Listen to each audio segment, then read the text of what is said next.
শরীর সুস্থ রাখতে ব্যায়ামের যে বিকল্প নেই একথা বারবার মনে করিয়ে দেন চিকিৎসকরা।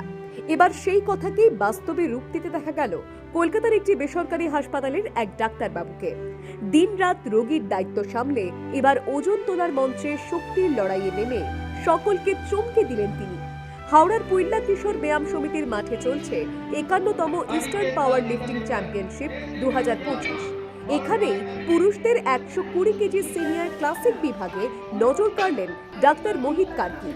আমি 120 কেজি সিনিয়রে খেলছি এখন। 120 কেজি সিনিয়র এটা ক্লাসিক চ্যাম্পিয়নশিপ, এটা ইস্ট ইন্ডিয়া চ্যাম্পিয়নশিপ ছিল আজকে আমাদের বেঙ্গলে হচ্ছে এই বছর অলং উইথ দ্য স্টেট চ্যাম্পিয়নশিপস।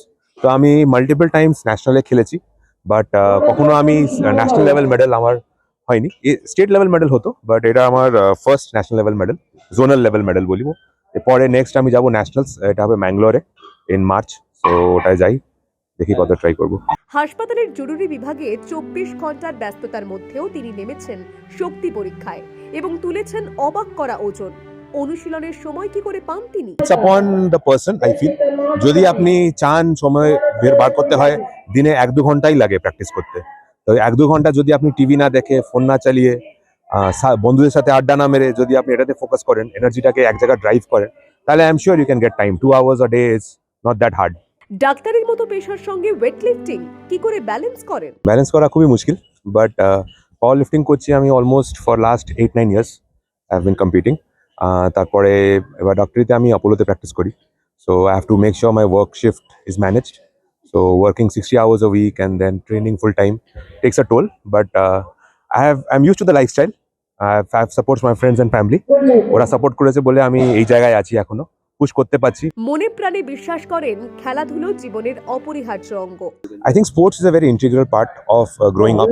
আমরা যে টাইম থেকে এসেছি 90s-এ, তখন খেলাই একটা বড় মানে ছিল as a source of entertainment. Phone ছিল না, বাট মুভি হল ছিল না যে যেটা মুভি দেখতে, আড্ডা মারতে, তো খেলাই ছিল। তো ওই খেলাটা এখন অব্দি আছে, ওই খেলার ড্রাইভটা এখন অব্দি আছে বলে আমি চালাতে পারছি। And I think the new generation lacks that. So I think getting more people in to sports, coming to the gym just for fitness, বা ফুটবল খেলো, ক্রিকেট খেলো, যা আছে নিজের স্পোর্টসটাকে কন্টিনিউ করো। I think sports builds character. একটা হারাও জেতা, মানে হারা শেখায় লাইফে, কিভাবে জিততে হয়, হাউ টু ক্যারি ফরওয়ার্ড। আজকে আমি হেরেছি, আই থিঙ্ক কামিং সেকেন্ড, আমি একটা কোট বিলিভ করি, coming second is the first one to come last. So coming second is like the first one to come last for me. So I'll work on it, I'll try to make sure this medal turns gold next time. তার কাছে আসা রোগীদেরও তাই পরামর্শ দেন এই শরীর চর্চাকে পাশাপাশি নিয়ে চলতে। আমি বলবো স্ট্রেংথ ট্রেনিং সবাই দরকার।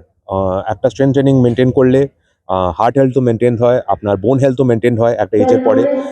আপনাকে স্ট্রেংথ ট্রেনিং মানে এটা না যে আমি যত তুলছি ততই তুলতে হবে। আপনাকে নিজের বডি ওয়েট দিয়ে আপনি যদি প্র্যাকটিস করেন, 5 কিলো নেন, 10 কিলো নেন, নিজের বডি ওয়েটের হিসাবে যত স্ট্রেংথ নিতে পারছেন, ওই স্ট্রেংথ ট্রেনিংয়ে ওটাই হেল্প করবে। আর আপনাকে লঞ্জিভিটি বাড়ায়।